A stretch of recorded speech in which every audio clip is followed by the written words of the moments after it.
How we What's doing? up, boys? What's up? It's good to be back. Thanks for inviting me back. No, dude, I saw you out there tweeting, talking about your deep affinity, your love, your excitement, the just the energy that comes from having a liquid token around your, small but uh, I don't know, very compelling startup that you've been working on for a while here. And I think you said something like, I've raised $250 million for startups over the past X number of years, and nothing quite compares like having a liquid token. You crazy, Yeah. brother? Am I live? Oh, yes, you're live. You're live. Yeah, sorry. Yeah. Well, I mean, we raised a lot of money. My last startup, Candid, we saw that the fastest growing stock in the S&P 500 back in like 2016 was Invisalign, and we looked at the product, and it was like a very replicable product. It's 3D printing aligners. The cogs on that product are fairly low, and they were selling it for $8,000 to $10,000, and we were able to find ways to bring that cost down to like 1,800, 1,700, something like that, and like for people who want to straighten their teeth, like one of the things about it's very underestimated how important teeth health is to your general health. But it's kind of like the flashing red lights is if your teeth are not in good shape, the rest of your like physical and mental health will be impacted. And most people can't afford aligners, which is of course like if you're an older adult and stuff, you don't want to be wearing braces and stuff. So like we were able to get like product market fit on that pretty quickly, and we raised a lot of money for that. And of course, I think this is now my third company. Dupe is we've raised like $12 million in total for Dupe so far. But yeah, like in my career, I've raised enough money to kind of see what happens behind the scenes. Mm. And it's very exclusive. It's like really hard to get into some of these rooms, especially once you get past the seed stage. I would say is like it's not easy. It's always like tough to raise money, but once you have a few wins under your belt, it's like, okay, people get to know who you are. They trust you with their money. They'll give you $5 million. They'll give you $3 million. Easy, no problem. It's like once you get past that like seed into Series A, Series B, raising is like a pretty exclusive process, and you need to have someone by your side who knows how to do it. And my tweet was more about, and also like I guess it's never hard if your product is a total breakout rock star success. It's like never hard. Like people will throw money at you all day, but that takes a while. It's also very rare. So what happens to like the 90% of companies that don't hit that stratospheric growth? That's where I think this like liquid token can really play a big role, because outside of it being like a marketing hack, it's also a revenue hack, right? Because you can use your fees and reinvest those fees into growing the company, into hiring for the team, into just general ops for your company. And it's a non-exclusive club because the market is open. There are no closed doors. You get to tell your story, you get to show your results, and then if people believe in you, they get to participate in your success. That was really like the intention of the tweet. So yes, we've raised a lot of money. I've personally raised a lot of money in my lifetime, but like that's not really like a trophy. Like I don't necessarily like carry that Mm. around like a giant medal around my neck. It's like if anything, it just heavy is the head that wears the crown sort of thing. It's like yeah. Yeah, okay. So a few places to go here. I think the I guess the core question I have, or I think maybe the insight people are running at here, is that volume equals value, or volume equals funding, volume equals revenue, is what you're saying here, right? That Yeah. maybe we're moving away from just purely raising equity here, and that this is either a different way or a separate, you know, business line here that can actually drive meaningful value. So uh, the and I guess benefits from price going up, benefits from price going down, and so maybe it is just a good attention and volatility equals good here. But can you put a fine point on is I guess the underlying question, is there enough volume moving through a $6 million+ market cap token here for an e-commerce brand software tool here to actually make a big difference? Yeah, I mean, look, in the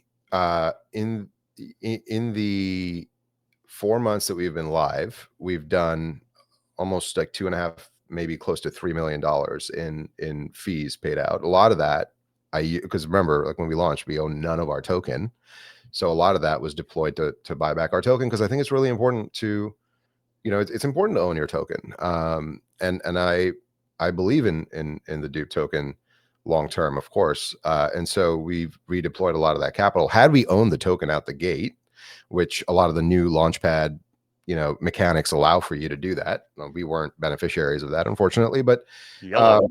yeah, I know. Yeah. So, but like, I believe this is like I believe that this is a really big deal for us to have this token out there. Um, So and how much are you earning on fees, like, well, I'll on just be this? like, the last month and a half has been totally garbage. It's just Right. because it's just been, liquidity suck across the board. I'd say maybe like the last 2 months have not been great. Um, So the so vast majority of those fees that you were mentioning there are yeah, it's like coming it's into like the it's like a launch, right? thousand, it's like $1,000 or $2,000 a day. Like, it's nothing. You can't do anything with that, really. But whatever. Like, it's soul. It goes into our treasury, and it's just accumulating. And let's But so I guess that's the core of my question, right? Is because they seem to do really well on launch, and you guys were an early mover here, and I think benefited from that. But yeah. what we fail to see is these things start to the number of teams that have actually sustained volume over time in a meaningful way that would actually remove the need for raising more money to actually go build grow a software development team seems very, very small. Yes. It's every single token has scaled back on volume, including like the launchpad tokens have scaled back on volume, just generally speaking. So I think this is kind of endemic in the ecosystem. I don't think it's a good idea to rely on this like token revenue Mhm, as your like forefront, capital allocate, like the capital formation side of your business. If you're fully dependent on it, I think you're in trouble. mhm, And there are a few tokens that are fully dependent. We're not, obviously. Like, I don't know if I had this conversation with you last time I was here, but I actually believe that launching a token after you have product market fit, after you've raised money, that is probably a better time to launch, because you're not dependent on how the token does, and you get to operate your business, and you get to scale, and but the token then becomes an accelerant.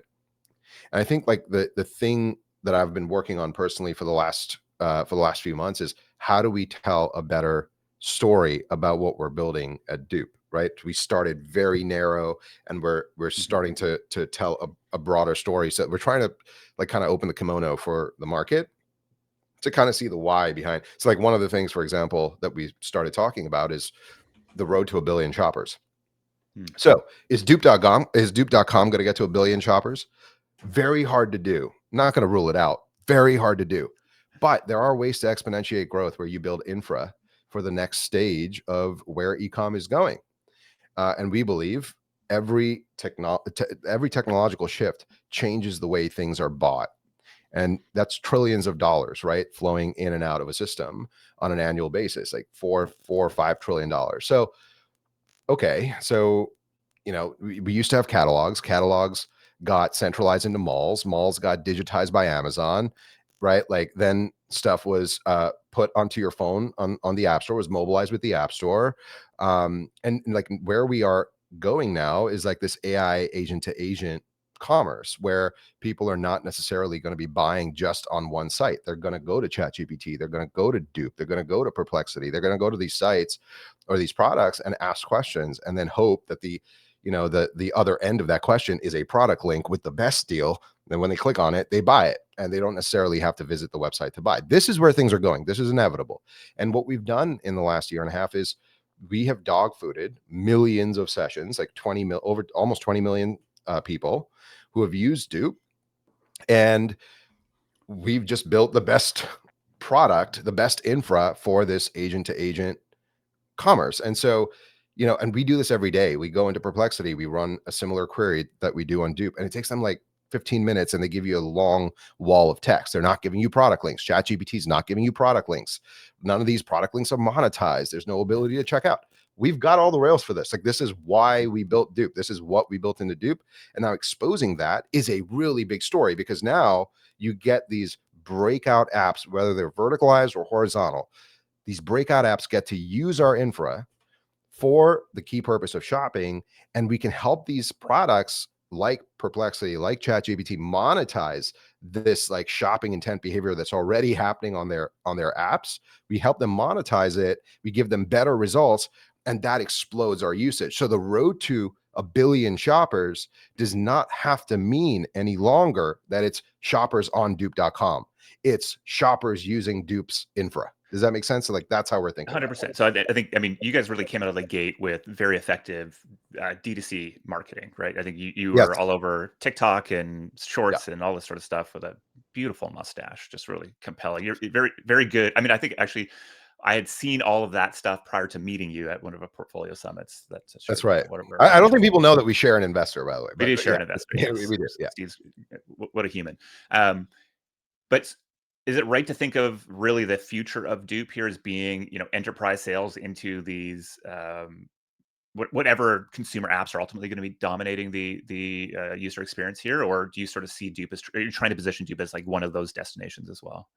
So I think it's really important for Dupe to be one of those destinations because the scale that we get from Dupe, the amount of dog fooding we get to do on our own product, right? The risks that we can take with our own product that other Mm. developers might not take with theirs because they don't know us as well. Like that gives us a ton of leverage. So it's very important that we continue to make this a destination. But there's no reason why we can't have, dupe.dev, which is a URL we will launch for anyone who looks at Dupe and says, wow, this product works really well. I wish I had this infra. Like they use Dupe as a consumer, but they're also engineers. They're engineering teams that say, I don't want to build all of this shit from scratch. It's too much work. I just want to use their tech into my product. And I have a whole different vertical that I can go after with a whole different marketing strategy. Like we want those users too. Yeah, I mean, So this feels like it's a yes and. the big open question here in I guess the shift to AI is like, what does advertising look like in these places? I think we've seen teases that OpenAI is trying to hire some folks to come in and think about building out advertising products, and it seems like affiliate links are the most obvious opportunity here. Do you? I mean, clearly you're building towards that, but is the right way to think of this is like this is you know double click like opportunity and OpenAI is going to come in and buy Dupe because of it. Are affiliate links the way that we're going to monetize these AI experiences? Well, affiliate links are the last I checked, like 40% or 50% of how value gets transferred between brands. So it's like one of these like old technologies Wow. that still is just the way it's done. Right. And there are many things like not great about it that I don't like. For example, last click attribution, I think is freaking dumb. It's really annoying, but it works and everyone is bought in. 80% of brands participate in affiliate link. Like this is just like how the e-com world participates. So I think you just need to these links need to be accelerated beyond just like the reason I like affiliate links. So Google, for example, doesn't do affiliate links. They do CPC, right? So you go to Google, you do a product search, you click on a link, they charge you a cost per click.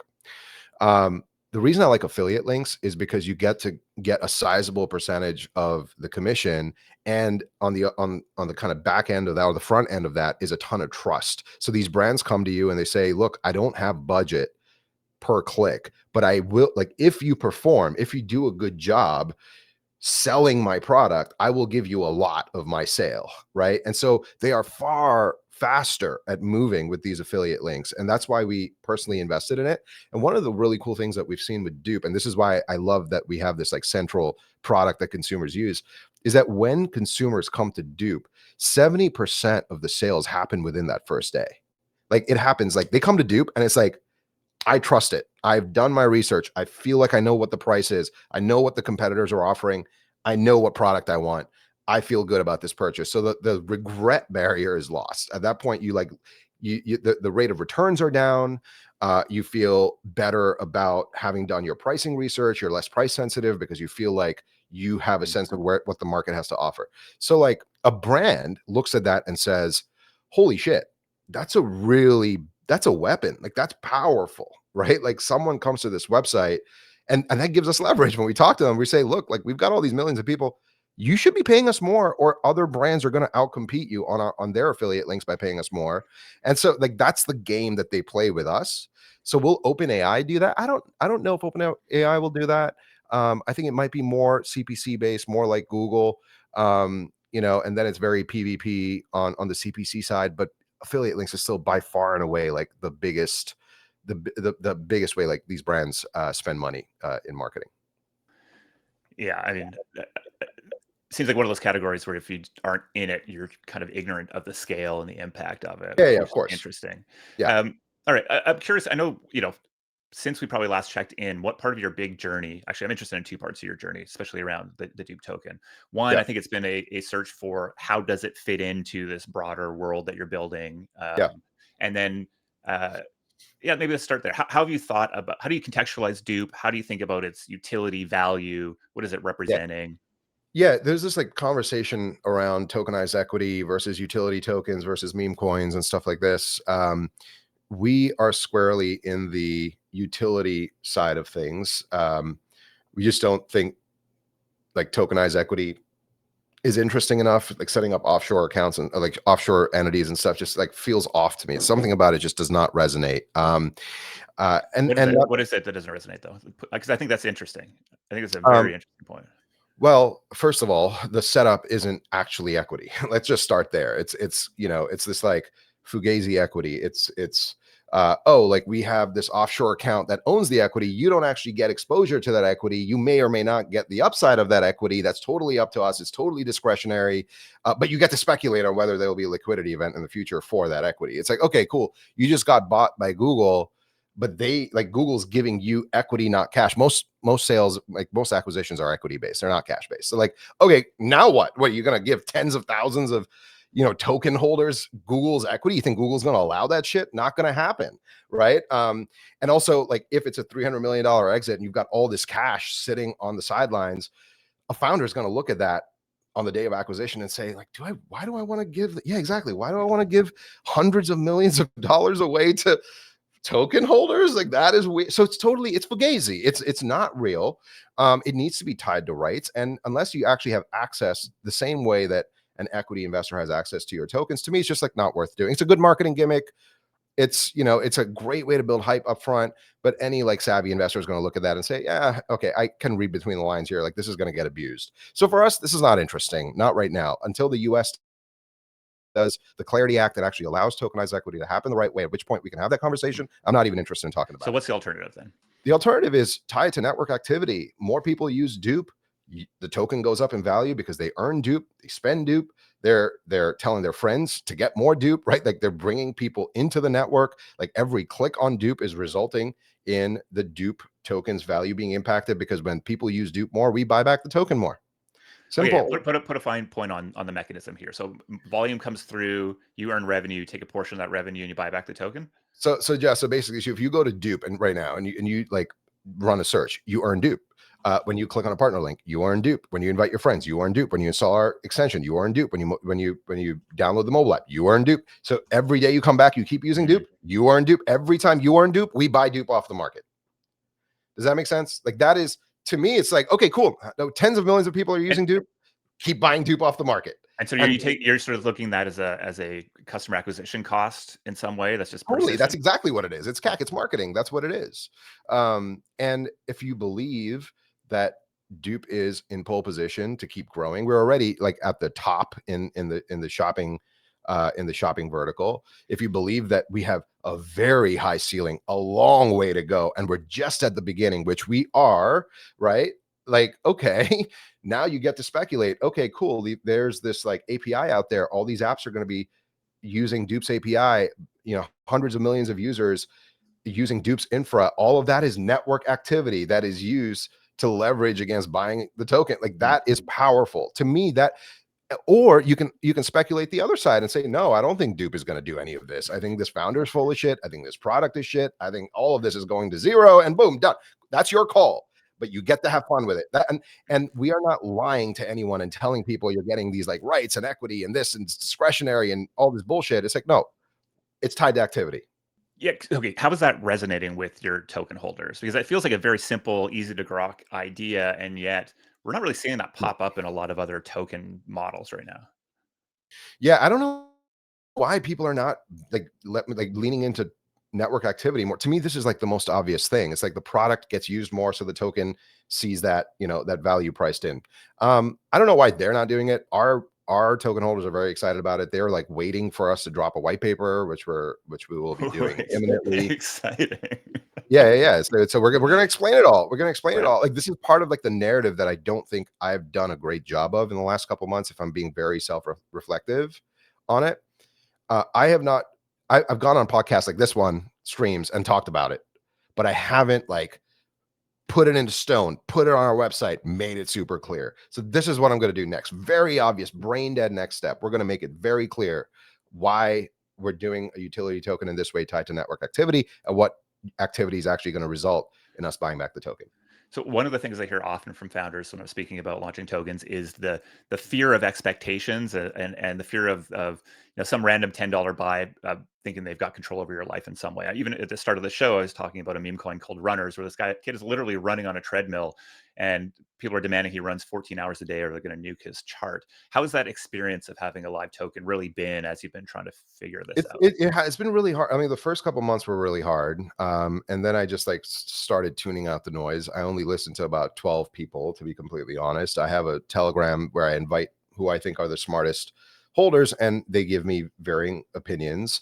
Of course, it is my job to distill that into the most relevant. They're not always things that I agree with, and I think that that is very healthy. There's definitely like FUD and stuff out there, which is like pretty normal. But ultimately, like I am the steerer of this ship, and it is my job not to be distracted by the noise, and so I make it a point not to be. So I no longer am. I'm not reactionary, and I'm not like jumping in and in every conversation about Dupe or whatever. I think there's a few people have smart things to say about it. Some people get it, many people don't, not yet.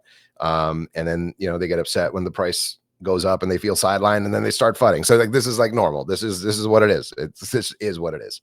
But for someone like entering the space for the first time, this is like a very it'll shake you. It'll shake you to have these many people on your ass, telling you, dude, you need to tweet more because of the price or this. And it's like, dude, just please. I'm Yeah, I mean, you are somebody you're an experienced founder. You've been yeah, through it before, and I think the critique that I have of ICM, I think I've tried to at least weave in here, and I think you've done a good job of sort of adding some nuance to it. Is one, the sort of idea that this is a replacement for traditional fundraising in some way, and that volume will kind of be the way that you fund your startups. And I think we've kind of talked about that.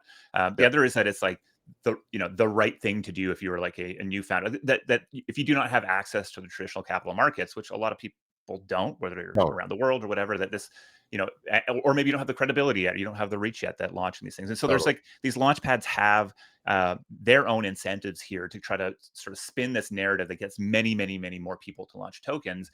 And I think I feel like, having been in the space for a number of years, a responsibility at least to ensure people understand what they're getting into, the limitations of certain launch pads, the social and emotional dynamics that emerge from. And I'm a token guy, and like, to me, this is like, tokens are what I'm in crypto for. I think, Totally. and that sort of feeling left out or locked out because of where you live, or life circumstances, and it being able to be a part of innovation. Like, to me, this is what crypto is about. But I think nuanced conversations of these things are really important. And Yeah, like there's this like notion that in ICM you're going to get access, but outside of these like locked doors with VCs and whatnot, you're going to get access to these super liquid markets. The reality is like ICM is still 0.004% of total crypto liquidity. It's no one knows ICM. Like this is like it's early days. I mean, when I say early, I mean like no one knows what ICM is, right? Except for the echo chamber on Twitter. And so there's still a lot of trust building left to be done. I think you still need runners. I think you still need a few, it's like in every vertical, in every category, a power law will apply. There will be a few, the few like 10 or so tokens where people look to and say, okay, I get what's possible. I've seen them run. I've seen how the founder works. I've seen the product. I understand why this exists. I understand why it's tokenized. And then you start to build, a pattern, and then you can recognize that pattern in other founders and then find those founders to bring them to market with a token. But I also think the other side of that is true, which is 90% of these projects are just going to be left to die. They're going to go up. People will speculate at 100K, MCAP to go to 500K or whatever, and they'll dump the token and they'll move on. And that's exactly what has happened. That is exactly what has happened. Um, So I'd say Dupe still has staying power after all these months.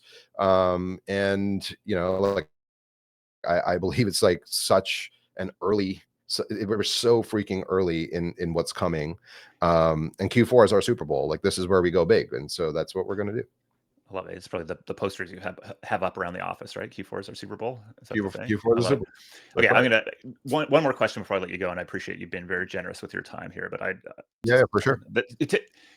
when at the portfolio summit that we're at, these are the types of conversations. I mean, obviously not about Dupe, but it was these types of conversations that Yeah. I know they really get me excited. So I appreciate the time. I think sort of the other, you started leaning into utility on your platform. I think the other compelling narrative that we've seen emerge. I would call it sort of the brand coin narrative. I think we see that Rect and OSF has kind of been pushing that quite a bit. Maybe I'd make an argument that's what Pudgy Penguins is doing. Sort of this idea that the goodwill part of your balance sheet can be represented by a token, and it seems different in my mind than utility tokens is the way that you're It's positioning it. yeah, I would say the brand token's a meme coin, right? Like that's literally what it is. Yeah, well, I think maybe I would say that those brand, I mean, yes, and there's if I look at Rect and if I look at Pudgy, there is revenue that's sort of coming through there. So there's a similar thing, right? Like the idea that there's a bunch of more attention, which is therefore allowing me to go build a business that actually generates real revenue. And it feels like that real revenue component piece underneath there is the thing that separates it from just sort of meme coins as a general category and into maybe a separate category itself. And I hear it here in your story as well, right? That there's some sort of compounding value that we can go create through this increased attention that tokens bring. Yeah. Um, well, I mean, we think there's two sides to our token. It is a revenue generating machine. It has the potential to be. It was at one point. It isn't right now because the volume is low, but assume volume comes back at some point in this quarter. Um, but it's also a marketing hack. It's a way to get people incentivized to talk about Dupe, share Dupe. I mean, if you go to Twitter, people talk about Dupe a lot because of the token. Getting our users to want to earn Dupe and participate in kind of the Dupe ecosystem. So I think a lot of those like mechanics, like Pudgy Penguins mechanics, applies to a product like Dupe. I don't really know what like the long term or what even the current like revenue is for Pudgy Penguins. Like how are they making money? Like they're selling you toys and stuff that you can buy. Is that Toys, what it is? games, partnerships. Yeah, it's like what the Yeah. multitude of ways that you would make money off of Yeah, it. for us, it's like it's just for us, it's just very clear. It's like we're not going to. I don't foresee a world in which I'm creating these like toys or whatever. But uh, Dupe NASCAR sponsorship. yeah. I mean, yeah, so for us, like yeah, like we've been talking to Premier League teams. We want to talk to Mm. F1 teams. We like Well, you guys are a we big sponsor of Gainsey's stream too, right?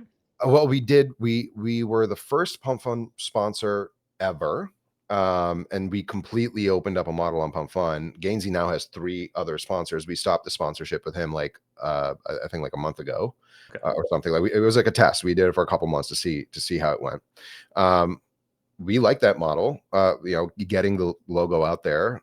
He was never forced to talk about Dupe ever. Like we told him, in fact, not to. Just leave the pixels on the screen and you know, go rant on whatever fucking degen shit you're gonna rant about Cigarettes. that day. Yeah, cigarettes or whatever.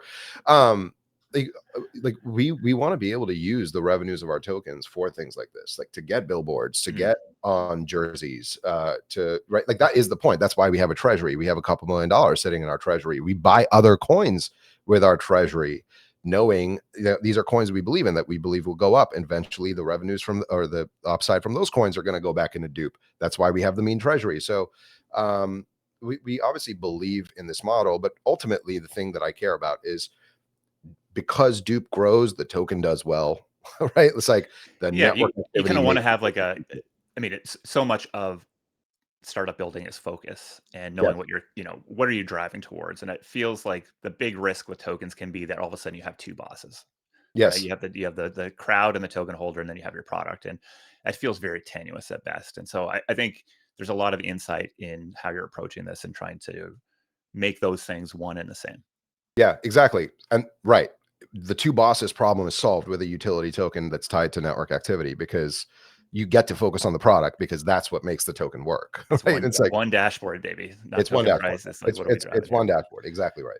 All right. I mean, 6,500 holders. I think, at the peak you had probably, what are we looking at? Like $40 million worth of volume. I think we're down in around $5 million worth of volume. It's still like it's still happening, man. Like I think yes, it's maybe not driving the same sort of revenue that you guys saw early on, but I think you've done pretty well. You're up 42% in the last 7 days. So I don't know. I think you are the exact type of founder that crypto needs to be experimenting here. You're bringing a ton of credibility. Clearly know how to go build products that break through the noise and also uh, drive real value to their users. And I think you're building a category that um, yeah, still shockingly underexplored or under the awareness level of how It's low. shopping and discovery is going to change. I think is still just in the Yeah, early and like days. part of what we see here is like because we have this like founder cachet with, it's not a kind of fugazi product. It's a real product with real users, real revenues, real investors, right? Like real founder. Like